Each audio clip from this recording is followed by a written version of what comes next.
ସକାଳର ଖାଇବା ପାଇଁ ବହୁତ ସାରା ଭିଡ଼ିଓ ଆପଣ ୟୁଟ୍ୟୁବରେ ପାଇଯିବେ ବା ବହୁତ ଜଣ କହିଛନ୍ତି, କିନ୍ତୁ ଠିକ୍ ସେହିପରି ରାତିର ଖାଇବା ବି ବହୁତ ଜରୁରୀ। ଖାଲି ଫରକ ଏତିକି, ସକାଳେ ବହୁତ ଖାଇପାରିବ, ହେଭି ଖାଇପାରିବ, ଆଉ ଜଲ୍ଦି ଖାଇବା ପାଇଁ ପଡ଼ିବ। କାହିଁକିନା ରାତି ସାରା ଯେହେତୁ ଆମେ ଉପାସ ରୁହନ୍ତି, ସକାଳୁ ଆମ ବଡ଼ିକୁ ଇନଷ୍ଟାଣ୍ଟ ଏନର୍ଜି ଦରକାର। ଠିକ୍ ସେହିପରି ରାତିରେ ଅଳ୍ପ ଖାଇବାକୁ ପଡ଼ିବ। ଖାଇସାରିଲା ପରେ କ'ଣ କରିବାକୁ ପଡ଼ିବ, କ'ଣ କଲେ ଆପଣ ସୁସ୍ଥ ରହିବେ, ଆପଣଙ୍କ ପେଟର ଯାବତୀୟ ରୋଗ ହେବ ନାହିଁ, ସେହି ବିଷୟରେ ଆଜି ଆମେ କଥା ହେବା। ରାତିରେ କେମିତି ଖାଇବା ଉଚିତ ବା ଖାଇସାରିବା ପରେ କ'ଣ କରିବା ଉଚିତ, ଚାଲନ୍ତୁ।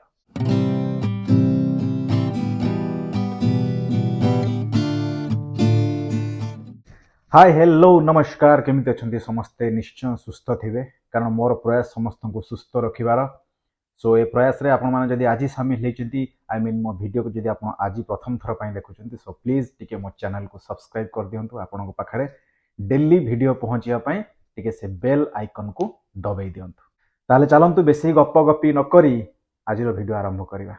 रातिर खाइबा आम पई बहुत जरूरी, ठीक सकाळर खाइबा परी। रातिर आमे खाई सारला पर कौन कले बा रातिर आमे केमिति खाइले आम पेटर गैस हबो नाही, छाती जलापोड़ा हबो नाही, बदहजमी हबो नाही, डाइजेशन ठीक ठाक हबो, बा सकाळ को आमे लैट्रिन लो बसला बेलକୁ आम पेट ठीक ठाक भाव सफा हबो। कौन करवा उचित बा केमिति खाइबा उचित? एक्चुअली भूल आमे निजे करंती, आ भूल लो फल भी आमे निजे भोगंती। आमे जीवन रे रोजगार करंती, सक्सेस पछरे दौड़ांती, टंका पैसा पछरे दौड़ंती, कौन पाई? ए पेट पाई, गंडे खाइबा पाई। आज जो आम खाଇବା टेबुल बसंती, रपा रप खाई आम जल्दी पलांती, आजिकल तो हाथ मोबाइल है, मोबाइल देखा इे खाई चलवा, जहाद्वारा आम डाइजेशन ठीक से हुए नहीं, आम पेटर खाद्य ठीक से पहुँचे ना, आम भूल भाल ट्रैक रे जाऊँ। प्रथम कथा, खाद्य को आराम से चोबई चोबई खाइबा कथा, से राति हो दिन हो खराबेला हो। खाद्य को कह जाए आयुर्वेद हिसाब से जेतोटी दांत सेतिकी थर चोबईकी खाइबा उचित, बट आम पानी पीदेले चलले, जोटा कि संपूर्ण भाव में भूल। दुनियार सबू नाट पेट पाई, आ दुनियार सबू रोगर सृष्टि से पेटर। जार पेट सफा, जार पेट ठीक, तार जीवन ठीक, तार स्वास्थ्य ठीक। सो पेट को ठीक करने बा केमिति खाइबा उचित, प्रथमे कौन कौन न करिकी खाइबा उचित बा कोटा करिबा अनुचित, से विषय में कथा हवा। सेटा होची टीवी देखु देखु खाइबा आज ही बंद करंतु, मोबाइल चलै चलै खाइबा आज ही बंद करंतु, खाइला बेले बेसी कथा हवा आज ही बंद करंतु, खाइला बेले बारंबार पानी पीवा आज ही बंद करंतु। चेष्टा करंतु चेका माडिकी खाइबा को, डाइनिंग रे बसले भी चेयर ऊपर चेका माडिकी खाई परिबे, मु बसिकी खाउची। आ जदि रातिर खाइबा कथा आसे, आयुर्वेद हिसाब रे सूर्य अस्त पर खाइबा अनुचित। कहीं जिते आम सूर्य था आम पेटर अग्नाशय से हाई होगी थाए, तो आम जहाँ खाती से इजिली डाइजेशन हो जाए। बट आजिकल आम व्यस्तबहुल जीवन भितर आमर लाइफ एत बिजी हो गलानी, आम से सब जिनस करवा पॉसिबल नुह, बट ये जिनसटा कर पॉसिबल। शोबार 2 घंटा पूर्व आप रात्रि खाइबा करंतु। जदि आपको 11टा शोबार अच्छी 9टार खातु, जदि आप 10टार शोबार अच्छी 8टार खातु। यही जिनसटी आप करें बा निहाती करवा उचित। शोबार 2 घंटा पूर्व रातिर डिनर खातु, हाल्का खातु। ये नुह कि पेट पूरा खाइबे, चिकेन मटन बाड़े मसला फसली बाड़े, बिल्कुल ना, हाल्का खातु। आ गोटे जिन करें, खाई सारा 5 ରୁ 10 मिनिट वज्रासन रे बसंतु। वज्रासन जो मैंने जानी थे, ये मु बसची वज्रासन रे आपण 5 ରୁ 10 मिनिट बसंतु। वज्रासन रे बसिले कौन हम, आम अंतनाड़ी रे आम इंटेस्टाइन आम जो खाती, आम पाकस्थली टू इंटेस्टाइन पर्यंत खाद्यटा प्रॉपर वे रे बसी जाए। जो आम वज्रासन रे 5 ରୁ 10 मिनिट बसंती, तो आम डाइजेशन प्रक्रियाटा आरंभ हो जाए।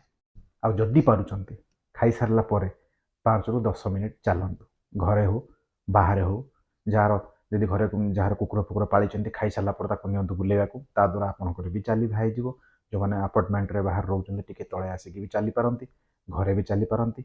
आपड़ 5 ରୁ 10 मिनिट चेष्टा करूँ चलतु, ताद्वारा भी कौन हम, खाद्यटा प्रॉपर वे जगह नहीं सेट नहीं, डाइजेशन प्रक्रियाटा आरंभ हो।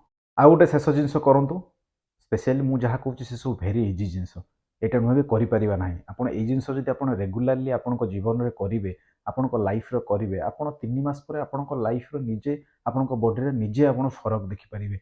मत कहवाक ही पड़ोनी, आप फरक देखिपारे, कारण ये सब मुझे करके मो लाइफ फरक मुझे देखिपारी। सिंपल आपण खाई सारले जेतेबेले खाई सारिथिबे पानी ढोके ଦି ढोका पीथिबे बा मझिरे ढोके ଦି ढोका 3 ढोका पर्यंत पी पारिबे। तापर आपण मु जहा कहली वज्रासनले बसंतु चाल बुल करंतु किछि भी काम करंतु पढ़ापढ़ी करंतु माइंडटा एक्टिव रहू। जो 2 घंटा आपनको गैप रहिला माइंडटा एक्टिव रहिले कोन हबो आपनकर डाइजेशन प्रक्रियाटा आरंभ हो जिवो आपनकर खाद्यटा हजम हवा आरंभ हो जिवो एंड 2 घंटा बेलू हजम हो जायतो आपण राति रे आपनकर बॉडी पूरा पाकस्थली टू आरंभ करी ए टू जेड पार्ट्स पूरा रेस्ट नबो जोटा कि निहाती जरूरी। तो शोवा पूर्व आप गोटे गोटे ग्लास पानी उषुम पानी पीकी शुंतु टिके नख उषुम टिके अधिका उषुम जी पी पारे से पर्यंत पीकी शोले सकाळू आप देखिए पेट आपणकर पूरा क्लीयर आपणकर सकाळू उठी जो आप पानी पीबे आपको प्रेसर आसो आपणकर पेट क्लीयर हो। सो ये 2-3 जिनस आप प्रत्येक रातिर खाई सारा पर आरंभ करदे आपण मु कहवा पड़ोनी चेंजेस आप फिल करेंगे आप चेंजेस फिल कले मत आसी कमेंट रे निश्चय कहे भाई बढ़िया है थैंक यू बट आम कभी चिंता करूना आम एत व्यस्त हो आमर समय गुड़ा मोबाइल केंचारे गपारे पलाऊँच तो आम सब जिन आम शरीर प्रति ध्यान दौना।